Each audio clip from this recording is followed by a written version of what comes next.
everybody, welcome back. I'm Christina Wainwright, the manager at the Pacific Beach Library, and today we are getting ready for chapter, I believe it's 28. Thank you. Chapter 28 of Reading and Enjoying Tea with Jane Eyre. And before we get started, I want to make a really exciting announcement. I actually just posted it on the Facebook group too, so if you have not seen the announcement yet, basically it's that I did the math and we are going to manage to finish Jane Eyre next Friday. I'm really excited by it. And so there's going to be a couple days where we're going to read double chapters. None of them will be as long as yesterday, I promise. That was the longest chapter in the book. And so we're going to finish next Friday. And so what that means is, once we finish Tea with Jane Eyre, what book should we have tea with starting in June? I would love it if you would share your suggestions on the post that I started. Just comment below with what titles you'd like to read. If you have multiple suggestions, please put a separate one in each comment. And that way, for example, maybe we have somebody who's interested in reading Wuthering Heights because you want to stay with the Brontes. Or maybe somebody wants to read Emma by Jane Austen. I like that one. Or a Dickens novel or anything like that. Just go ahead and post your comments. My two requests are, one, that it be in the public domain. I don't want to pay for copyright. And so the book needs to either be published before 1925 or by an author who passed away more than 70 years ago. And that way, again, the book will be available for free use by all. The other thing would be, just for the sake of all of our reading pleasure, please make it not have too many accents, because otherwise, well, unless you want it to be a comedic experience as you listen to me try to read the accents, that could be fun. Which leads me to the next point that we'll be getting to in a second. But wait, finishing with that, if you do have comments or suggestions for what books we should read next, please do comment them in that thread. And then I figure by next Tuesday, we can make our announcement. I invite you all to vote on what books you want to read. And then for the top 3, I'll just go ahead and pick the one that I like best because I'm reading them. I want to do something that I actually love too. And so, or that I've always wanted to read that I never have yet. So thank you so much for sharing your suggestions. I look forward to seeing what you'd like to read next. Now, so going into today's, I actually have my little notes about things I want to mention. And today I did want to mention accents because I will give you a little sneak peek. This chapter has a bit of German, which I have never studied at all. So again, as usual, I make my apology in advance for the poor German accent I'm going to be using. And there's another character who is, let's just say she speaks in a local dialect, as a northern, as somebody from the north of England. And so again, I will be reading it to the best of my ability. And again, I apologize for my bad accent. So let's go ahead and get started with our tea. Today we're drinking another Earl Grey. And the reason is because my coworker brought in some absolutely delightful Earl Grey flavored shortbread cookies this morning. They were so good. They actually had little bits of the tea baked into the cookies. Yummy. And so when she brought those in, we had to make some Earl Grey tea to go with it. And then once I had Earl Grey tea, I liked it so much I had to drink more. And so yeah, a fresh pot of Earl Grey to enjoy with our tea and our reading today. I might as well have a sip. Just as good as it always is. And so let's see. We should also do a quick recap of yesterday's chapter. For those of you who maybe tried to put it behind you because it was so sad. So 2 days ago, or 2 chapters ago, that was when we learned that Mr. Rochester is actually married and so could not wed Jane Eyre. In yesterday's chapter, he tried to convince her that his marriage was but a legal... I'm trying to think of the word for it. I can't even. Just something that doesn't really matter. It was inconsequential. It's just like a little legal thing that, you know, needn't bother them at all. That his true wife would be Jane, and that the two of them could live together in all but the legal sense as husband and wife. And Jane, for all of her love of Mr. Rochester and her sorrow and disappointment about the, you know, not being able to get married, she could not abide by that. That she felt that, I mean, there's a really, again, I'm going to harken back to the old thing when she was a kid. There's a nice scene where she says how no one else, oh gosh, I really wish I could remember the exact phrasing for it. It was sort of like a thing of who would care what you did. Here we go.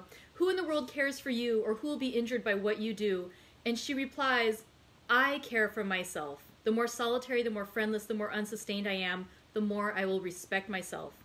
And it reminded me a lot, too, of that scene way back in the beginning, which I probably should have put a sticky note on, when she speaks with Here we go. It came right to the page because apparently I loved it so much.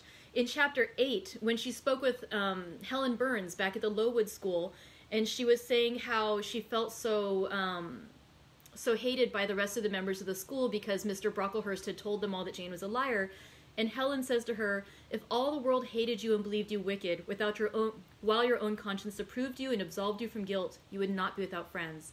And I think it's the same idea brought forward again, that theme when she was a young child, telling her that as long as you know what you're doing is right and you believe in it and you have faith in yourself, then you're never going to be alone and you won't regret your actions.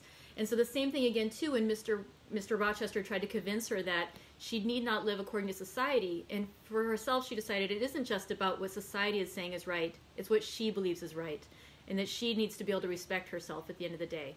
So again, that was a lovely moment for Jane, where she stood up for herself even when it was difficult.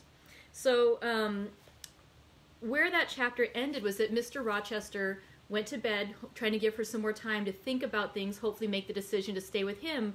And what she realized was that she needed to leave. She couldn't stand the temptation of being there anymore with him. She had to leave immediately. And so she packs up her scant belongings and she walks out into the night, crying, sobbing, falling down on the ground at some point, crawling along. But she gets up and she keeps going. And she leaves Thornfield Hall. She eventually basically hitches a ride with a guy who's driving by with his carriage. And she gets on and she goes to somewhere far away. We don't know. She doesn't know. And so let's continue on with chapter 28 of Jane Eyre by Charlotte Brontë. And again, I apologize for my bad accents that I'm going to do my best to do. Okay, let's go in. Chapter 28. 2 days are past. It is a summer evening. The coachman has set me down at a place called Whitcross. He could take me no further for the sum I had given, and I was not possessed of another shilling in the world. The coach is a mile off by this time. I am alone. At this moment, I discover that I forgot to take my parcel out of the pocket of the coach, where I had placed it for safety. There it remains, there it must remain, and now I am absolutely destitute. Whitcross is no town, nor even a hamlet. It is but a stone pillar set up where 4 roads meet, whitewashed, I suppose, to be more obvious at a distance and in darkness. 4 arms spring from its summit. The nearest town to which these point is, according to the inscription, distant 10 miles, the furthest above 20. From the well-known names of these towns, I learn in what county I have lighted. In North Midlandshire, dusk with moorland, ridged with mountains, this I see. There are great moors behind and on each hand of me. There are waves of mountains far beyond that deep valley at my feet. The population here must be thin, and I see no passengers on these roads. They stretch out east, west, north, and south, white, broad, lonely. They are all cut in the moor, and the heather grows deep and wild to their very verge. Yet a chance traveler might pass by, and I wish no eye to see me now. Strangers would wonder what I am doing, lingering here at the signpost, evidently objectless and lost. I might be questioned. I could give no answer but what would sound incredible and excite suspicion. Not a tie holds me to human society at this moment. Not a charm or hope calls me where my fellow creatures are. None that saw me would have a kind thought or a good wish for me. I have no relative but the universal mother, nature. I will seek her breast and ask repose. I struck straight into the heath. I hold on to a hollow I saw deeply furrowing the brown moorside. I waded, knee-deep in the dark growth. I turned with its turnings, and finding a moss-blackened granite crag in a hidden angle, I sat down under it. High banks of moor were about me. The crag protected my head. The sky was over that. Some time passed before I became tranquil even here. I had a vague dread that wild cattle might be near, or that some sportsman or poacher might discover me. If a gust of wind swept the waste, I looked up, fearful it was the rush of a bull. If a plover whistled, I imagined it was a man. Finding my apprehensions unfounded, however, and calmed by the deep silence that reigned as evening declined to nightfall, I took confidence. As yet I had not thought. I had only listened, watched, dreaded. Now I regained the faculty of reflection. What was I to do? Where to go? Oh, intolerable questions when I could do nothing and go nowhere. when a long way must yet be measured by my weary, trembling limbs before I could reach human habitation, when cold charity must be entreated before I could get a lodging, reluctant sympathy importuned, almost certain repulse incurred before my tale could be listened to or one of my wants relieved. I touched the heath. It was dry and yet warm with the heat of the summer day. I looked at the sky. It was pure. A kindly star twinkled just above the chasm ridge. The dew fell, but with propitious softness. No breeze whispered. Nature seemed to me benign and good. I thought she loved me, outcast as I was, and I, who from man could anticipate only mistrust, rejection, insult, clung to her with filial fondness. Tonight, at least, I would be her guest, as I was her child. My mother would lodge me without money and without price. I had one morsel of bread yet, the remnant of a roll I had bought in a town we passed through at noon with a stray penny, my last coin. I saw ripe bilberries gleaming here and there like jet beads in the heath. I gathered a handful and eat them with the bread. My hunger, sharp before, was, if not satisfied, appeased by this hermit's meal. I said my evening prayers at its conclusion, and then chose my couch. Beside the crag, the heath was very deep. When I lay down, my feet were buried in it. Rising high on each side, it left only a narrow space for the night air to invade. I folded my shawl double and spread it over me for a coverlet. A low, mossy swell was my pillow. Thus lodged, I was not, at least at the commencement of the night, cold. My rest might have been blissful enough, only a sad heart broke it. It plained of its gaping wounds, its inward bleeding, its broken cords. It trembled for Mr. Rochester in his doom. It bemoaned him with bitter pity. It demanded him with ceaseless longing, and impotent as a bird with both wings broken, it still quivered its shattered pinions in vain attempts to seek him. Worn out with this torture of thought, I rose to my knees. Night was come, and her planets were risen. A safe, still night. Too serene for the companionship of fear. We know that God is everywhere, but certainly we feel his presence most when his works are on the grandest scale spread before us, and it is in the unclouded night sky, where his worlds wheel their silent course, that we read clearest his infinitude, his omnipotence, his omnipresence. I had risen to my knees to pray for Mr. Rochester. Looking up, I, with tear-dimmed eyes, saw the mighty Milky Way. Remembering what it was, what countless systems there swept space like a soft trace of light, I felt the might and strength of God. Sure was I of his efficiency to save what he had made. Convinced I grew that neither earth should perish, nor one of the souls it treasured. I turned my prayer to thanksgiving. The source of life was also the savior of spirits. Mr. Rochester was safe. He was God's, and by God he would be guarded. I again nestled to the breast of the hill, and ere long, in sleep, forgot sorrow.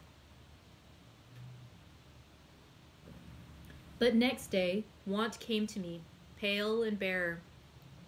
Long after the little birds had left their nests, long after bees had come in the sweet prime of day to gather the heath honey before the dew was dried, when the long morning shadows were curtailed and the sun filled earth and sky, I got up and looked round me. What a still, hot, perfect day! What a golden desert, this spreading moor! Everywhere sunshine. I wished I could live in it and on it. I saw a lizard run over the crag. I saw a bee busy among the sweet bilberries. I would fain at the moment have become bee or lizard, that I might have found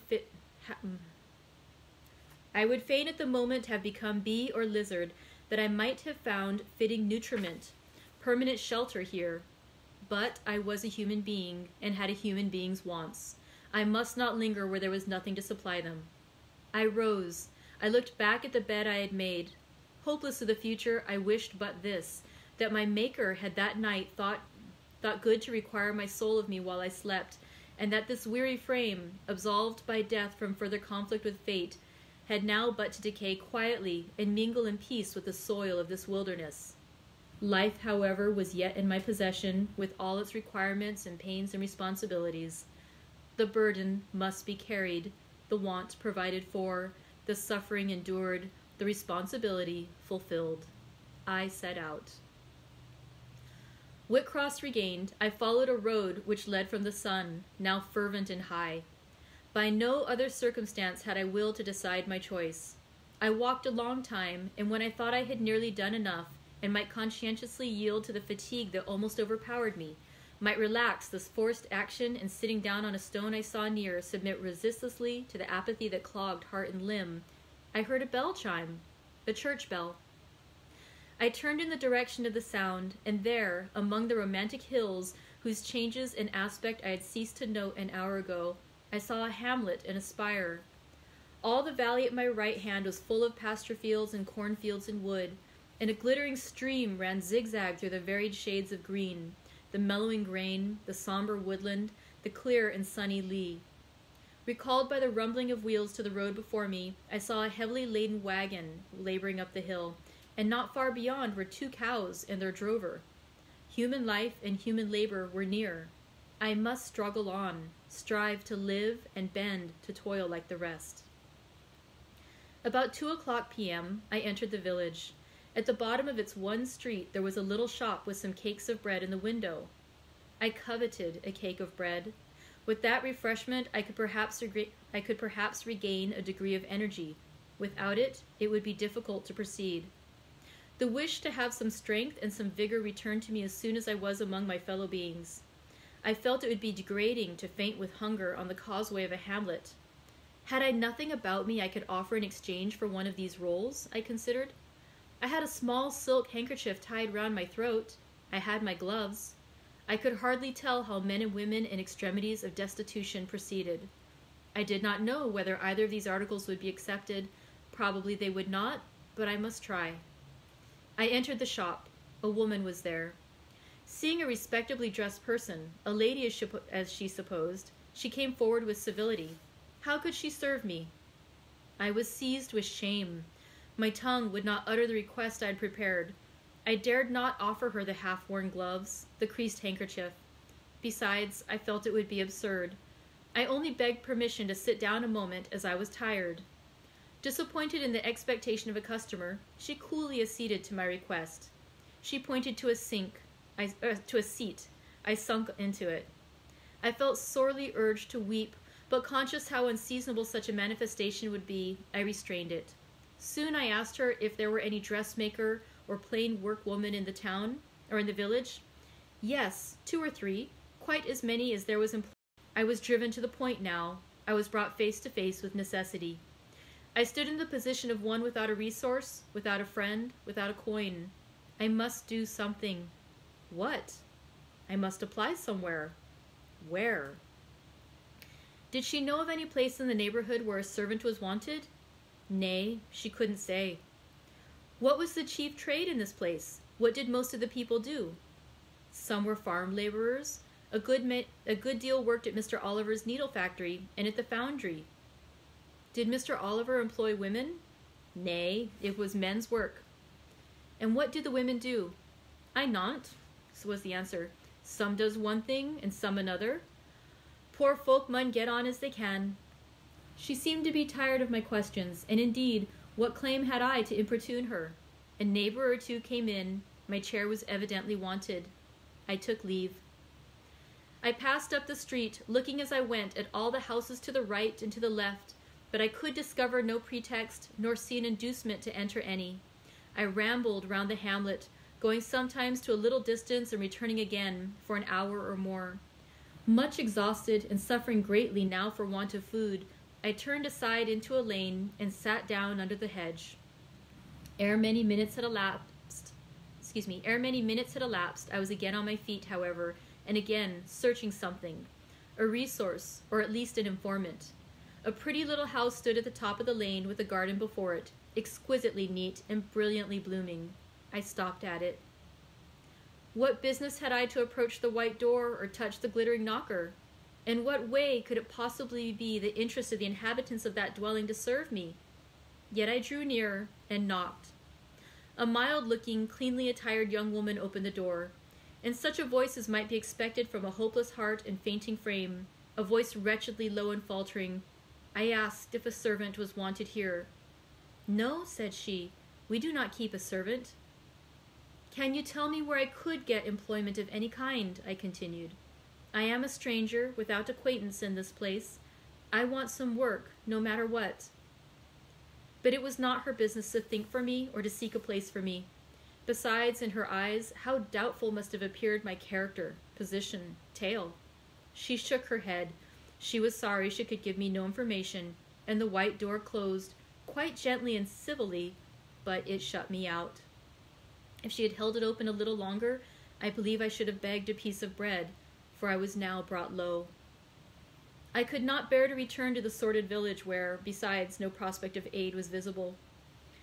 I should have longed rather to deviate to a wood I saw not far off, which appeared in its thick shade to offer inviting shelter. But I was so sick, so weak, so gnawed with nature's cravings, instinct kept me roaming round abodes where there was a chance of food. Solitude would be no solitude, rest no rest, while the vulture hunger thus sank beak and talons in my side. I drew near houses. I left them and came back again, and again I wandered away, always repelled by the consciousness of having no claim to ask, no right to expect interest in my isolated lot. Meanwhile the afternoon advanced, while I thus wandered about like a lost and starving dog. In crossing a field, I saw the church spire before me. I hastened toward it. Near the churchyard, and in the middle of a garden, stood a well-built, though small house, which I had no doubt was the parsonage. I remembered that strangers who arrive at a place where they have no friends and who want employment sometimes apply to the clergyman for introduction and aid. It is the clergyman's function to help, at least with advice, those who wish to help themselves. I seemed to have something like a right to seek counsel here.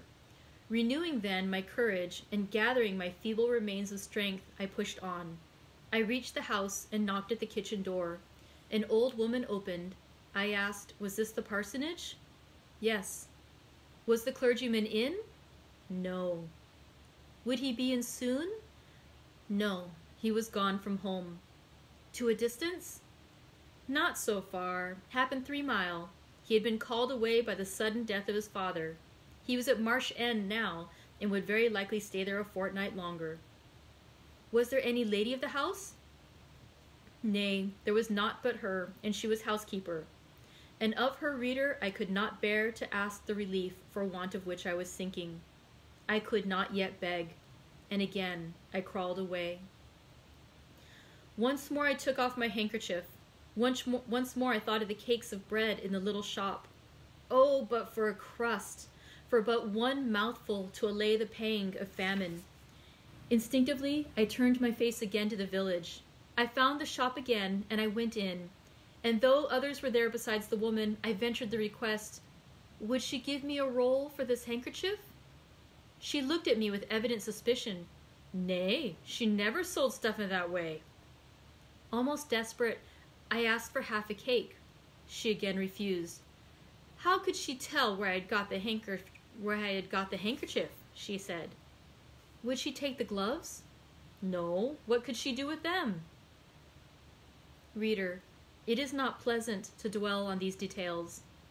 Some say there is enjoyment in looking back to painful experience past, but at this day I can scarcely bear to review the times to which I allude.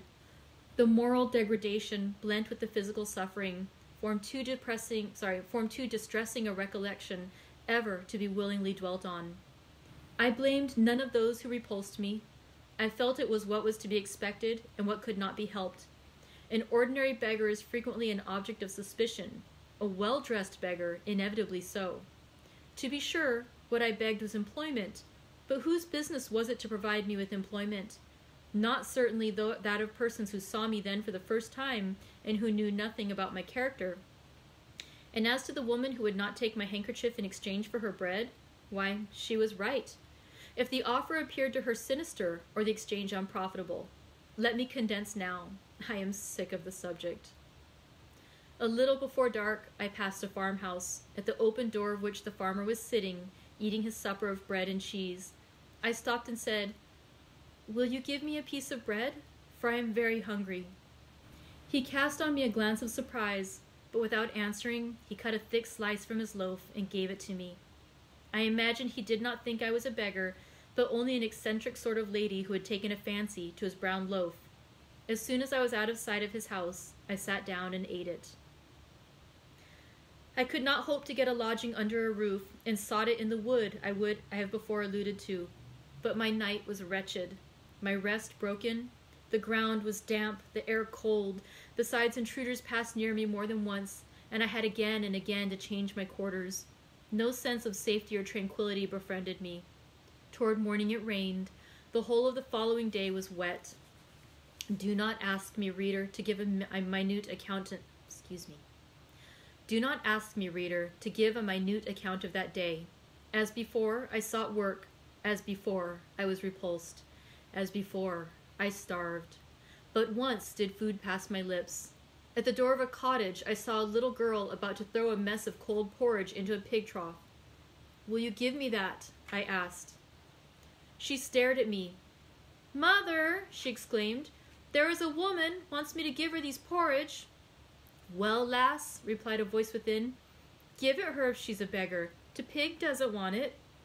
The girl emptied the stiffened mold into my hand, and I devoured it ravenously.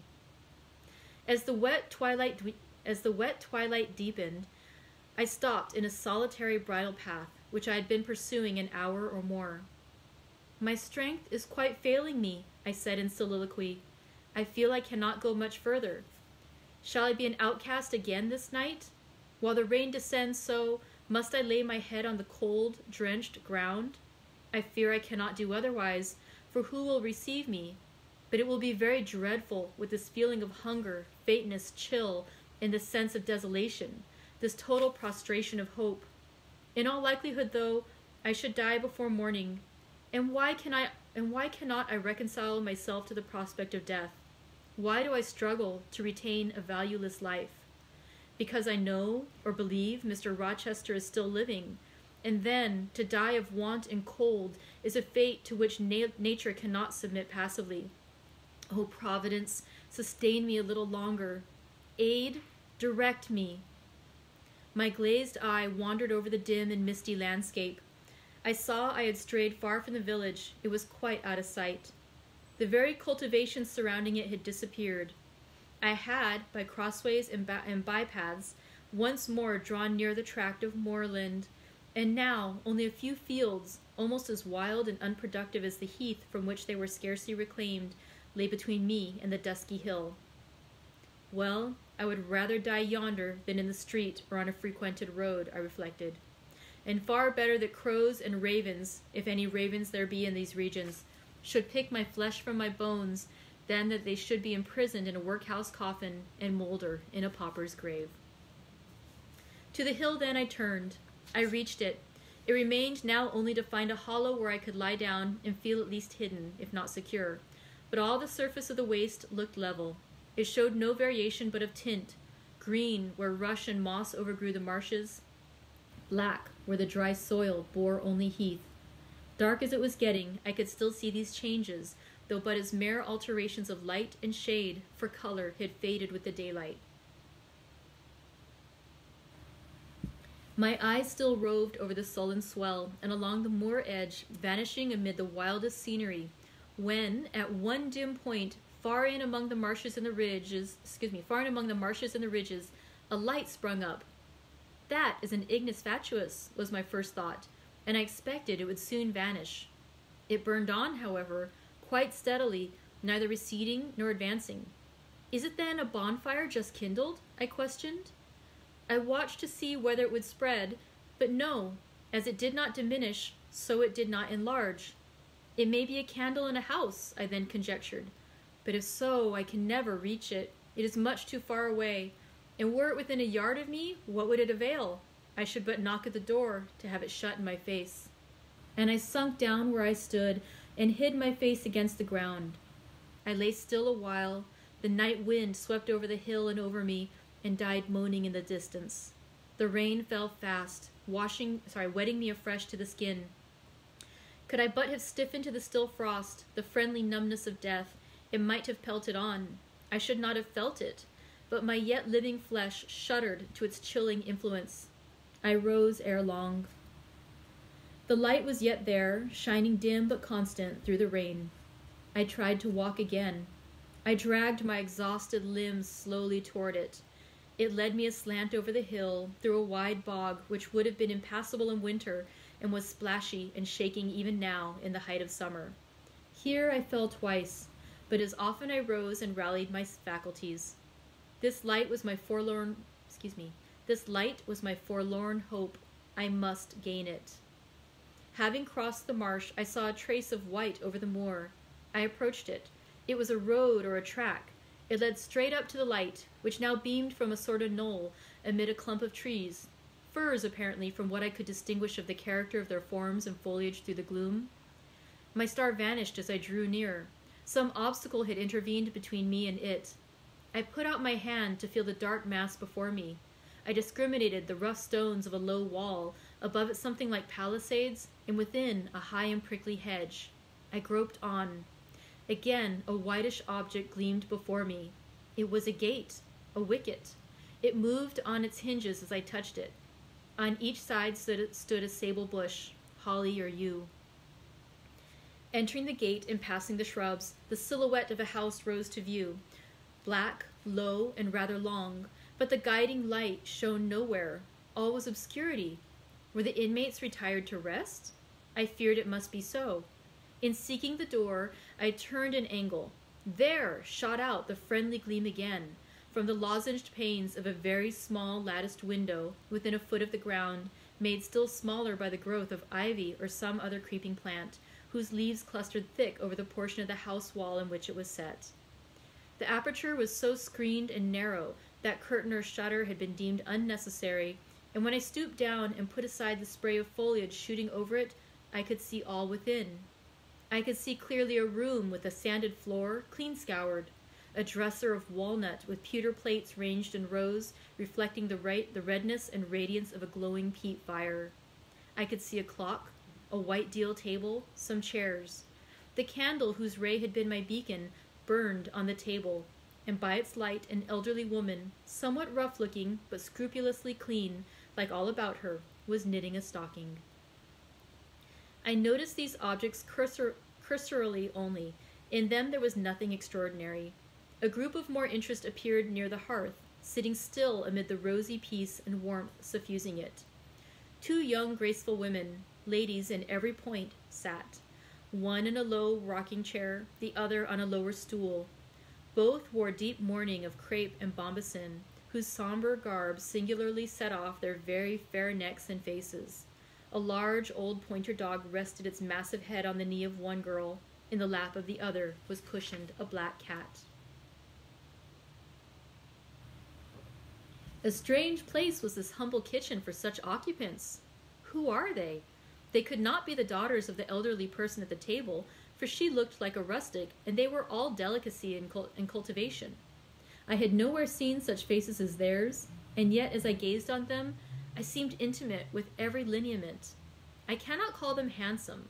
They were too pale and grave for the word. As they each bent over a book, they looked thoughtful, almost to severity. A stand between them supported a second candle and 2 great volumes, to which they frequently referred, comparing them seemingly with the smaller books they held in their hands, like people consulting a dictionary to aid them in the task of translation. This scene was as silent as if all the figures had been shadows, and the firelit apartment a picture. So hushed was it, I could hear the cinders fall from the grate, the clock tick in its obscure corner, and I even fancied I could distinguish the click-click of the woman's knitting needles.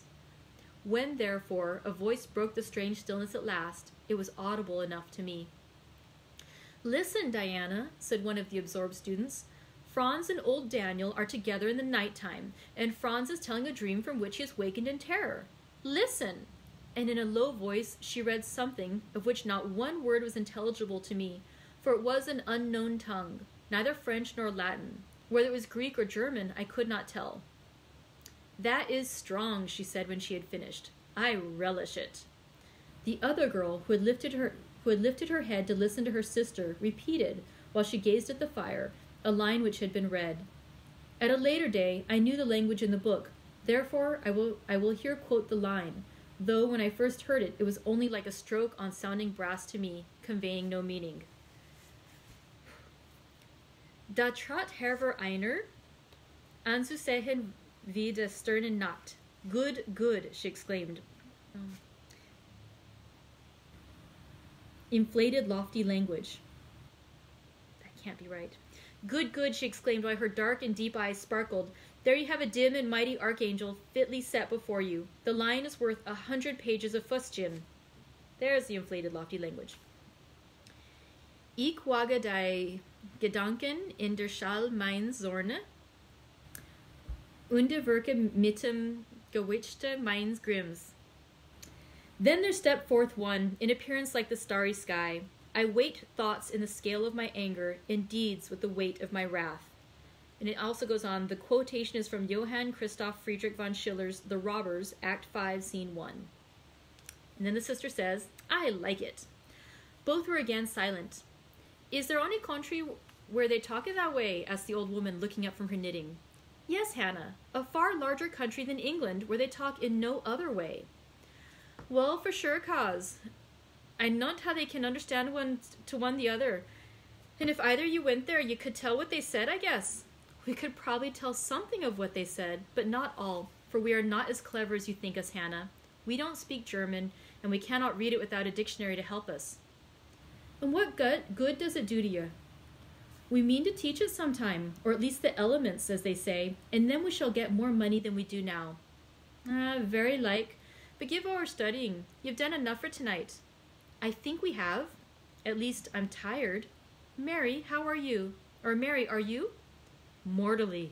After all, it's tough work fagging away at a language with no master but a lexicon. It is, especially such a language as this crabbed but glorious Deutsch. I wonder when St. John will come home. Surely he will not be long now. It is just 10, looking at a little gold watch she drew from her girdle. It rains fast. Hannah, will you have the goodness to look at the fire in the parlor? The woman rose. She opened a door through which I dimly saw a passage. Soon I saw her stir a fire in an inner room. She presently came back. Ah, childer, said she, it fair troubles me to go into yond room now. It looks so lonesome with the chair empty and set back in a corner. She wiped her eyes with her apron. The two girls, grave before, looked sad now. But he is in a better place, continued Hannah. We shouldn't wish him here again, and then nobody need to have a quieter death nor he had. You say he never mentioned us, inquired one of the ladies. He hadn't time, Barn. He was gone in a minute, was your father. He had been a bit ailin' like the day before, but not to signify. And when Mr. St. John asked if he would like either ye to be sent for, he fair laughed at him. He began again with a bit of heaviness in his head the next day, that is, a fortnight sin, and he went to sleep and never wakened. He had a most stark when your brother went into Tat's the last of old stock, for ye and Mr. St. John are like of a different sort to them that's gone, for all your mother were mitch o' your way, and almost as book learned. She wore the picture of ye, Mary. Diana's more like your father. I thought them so similar I could not tell where the old servant, for such I now concluded her to be, saw the difference. Both were fair-complexioned and slenderly made. Both possessed faces full of distinction and intelligence. One, to be sure, had hair a shade darker than the other, and there was a difference in their style of wearing it. Mary's pale brown locks were parted and braided smooth. Diana's duskier tresses covered her neck with their curls. The clock struck 10. You'll want your supper, I'm sure, observed Hannah, and so will Mr. St. John when he comes in. And she proceeded to prepare the meal. The ladies rose. They seemed about to withdraw to the parlor. Till this moment I had been so intent on watching them. Their appearance and conversation had excited in me so keen an interest I'd half forgotten my own wretched position. Now it recurred to me. More desolate, more desperate than ever, it seemed from contrast.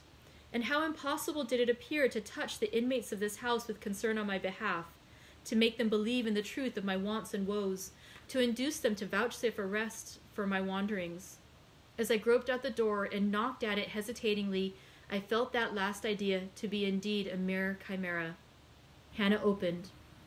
"What do you want?" she inquired, in a voice of surprise, as she surveyed me by the light of the candle she held. "May I speak to your mistresses?" I said. "Now you had better tell me what you have to say to them. Where do you come from?" "I am a stranger." What is your business here at this hour? I want a night's shelter in an outhouse, or anywhere, and a morsel of bread to eat. Distrust, the very feeling I dreaded, appeared in Hannah's face. I'll give you a piece of bread, she said after a pause, but we can't take in a vagrant to lodge. It isn't likely. Do let me speak to your mistresses. No, not I. What can they do for you? You should not be roving about now. It looks very ill. But where shall I go if you drive me away? What shall I do? Oh, I'll warrant you know where to go and what to do. Mind you don't do wrong, that's all. Here is a penny. Now go. A penny cannot feed me, and I have no strength to go further. Don't shut the door. Oh, don't, for God's sake. I must. The rain is driving in. Tell the young ladies. Let me see them. Indeed, I will not. You are not what you ought to be, or you wouldn't make such a noise. Move off. But I must die if I'm turned away. Not you. I am feared you have some ill plans agate that bring you about folks' houses at this time of night. If you've any followers, housebreakers or such like, anywhere near, you may tell them we are not by ourselves in this house. We have a gentleman, and dogs, and guns. Here the honest but inflexible servant clapped the door to, and bolted it within. This was the climax, a pain of exquisite suffering, a throe of true despair rent and heaved my heart. Worn out indeed I was, not another step could I stir. I sunk on the wet doorstep, I groaned, I wrung my hands, I wept in utter anguish. Oh, this spectre of death! Oh, this last hour approaching in such horror! Alas, this isolation, this banishment from my kind! Not only the anchor of hope, but the footing of fortitude was gone, at least for a moment, but the last I soon endeavored to regain. I can but die, I said, and I believe in God. Let me try to wait his will in silence. These words I had not only thought but uttered, and thrusting back all the misery into my heart, I made an effort to compel it to remain there, dumb and still. All men must die, said a voice quite close at hand, but all are not condemned to meet a lingering and premature doom, such as yours would be if you perished here of want. Who or what speaks? I asked, terrified at the unexpected sound, and incapable now of deriving from any occurrence a hope of aid. A form was near. What form? The pitch-dark night and my enfeebled vision prevented me from distinguishing. With a loud, loud knock, the newcomer appealed to the door. "Is that you, Mr. St. John?" cried Hannah. "Yes, yes. Open quickly." "Well, how wet and cold you must be, such a wild night as it is. Come in. Your sisters are quite uneasy about you, and I believe there are bad folks about. There's been a beggar woman. I declare she is not gone yet. Laid down there. Get up. For shame. Move off, I say." "Hush, Hannah. I have a word to say to the woman. You have done your duty in excluding. Now let me do mine in admitting her. I was near and listened to both you and her. I think this is a peculiar case. I must at least examine into it. Young woman, rise and pass before me into the house." With difficulty, I obeyed him. Presently I stood within that clean, bright kitchen, on the very hearth, trembling, sickening, conscious of an aspect in the last degree ghastly, wild and weather-beaten.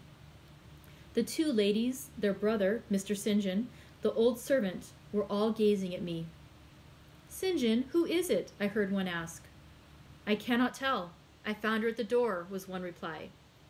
"She does look white," said Hannah. "As white as clay or death," was responded. "She will fall. Let her sit." And indeed my head swam. I dropped, but a chair received me. I still possessed my senses, though just now I could not speak. Perhaps a little water would restore her. Hannah, fetch some. "Oh, but she is worn to nothing. How very thin, and how very bloodless. A mere spectre." "Is she ill, or only famished?" "Famished, I think. Hannah, is that milk? Give it me, and a piece of bread." Diana, I knew her by the long curls which I saw drooping between me and the fire as she bent over me, broke some bread, dipped it in milk, and put it to my lips. Her face was near mine. I saw there was pity in it, and I felt sympathy in her hurried breathing. In her simple words, too, the same balm-like emotion spoke. "Try to eat." "Yes, try," repeated Mary gently, and Mary's hand removed my sodden bonnet and lifted my head. I tasted what they offered me, feebly at first, eagerly soon. "Not too fast at first. Restrain her," said the brother. "She has had enough." And he withdrew the cup of milk and the plate of bread. "Oh, a little more, St. John. Look at the avidity in her eyes." "No more at present, sister. Try if she can speak now. Ask her her name." I felt I could speak, and I answered, "My name is Jane Elliot." Anxious as ever to avoid discovery, I had before resolved to assume an alias.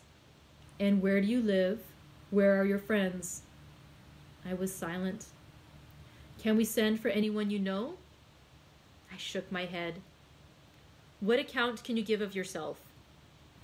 Somehow, now that I had once crossed the threshold of this house, and once was brought face to face with its owners, I felt no longer outcast, vagrant, and disowned by the wide world. I dared to put off the mendicant, to resume my natural manner and character. I began once more to know myself, and when Mr. St. John demanded an account, which at present I was far too weak to render, I said after a brief pause, "Sir, I can give you no details tonight." "But what then," said he, "do you expect me to do for you?" "Nothing," I replied. My strength sufficed for but short answers. Diana took the word. "Do you mean," she asked, "that we have now given you what aid you require, and that we may dismiss you to the moor in the rainy night?" I looked at her. She had, I thought, a remarkable countenance, instinct both with power and goodness. I took sudden courage. Answering her compassionate gaze with a smile, I said, "I will trust you. If I were a masterless and stray dog, I know that you would not turn me from your hearth tonight as it is. I really have no fear. Do with me and for me as you like, but excuse me from much discourse. My breath is short. I feel a spasm when I speak." All three surveyed me, and all three were silent. "Hannah," said Mr. St. John at last, "let her sit there at present, and ask her no questions. In 10 minutes more, give her the remainder of that milk and bread. Mary and Diana, let us go into the parlor and talk the matter over." They withdrew. Very soon one of the ladies returned, I could not tell which. A kind of pleasant stupor was stealing over me as I sat by the genial fire. In an undertone she gave some directions to Hannah. Ere long, with the servant's aid, I contrived to mount a staircase. My dripping clothes were removed. Soon a warm, dry bed received me. I thanked God, experienced amid unutterable exhaustion a glow of grateful joy, and slept. And that concludes chapter 28 of Jane Eyre by Charlotte Brontë. So I'll see you guys tomorrow for more reading and tea. And I encourage you again to please go ahead and vote on or submit titles that you think we should read next onto the other thread that I started in the Tea with Jane Eyre group. And if you see any other titles that someone else has submitted that you like, go ahead and vote on it. And we'll announce next Tuesday what's going to be the next book that we're going to read together. Thank you very much. I hope you have a great rest of your day. Take care.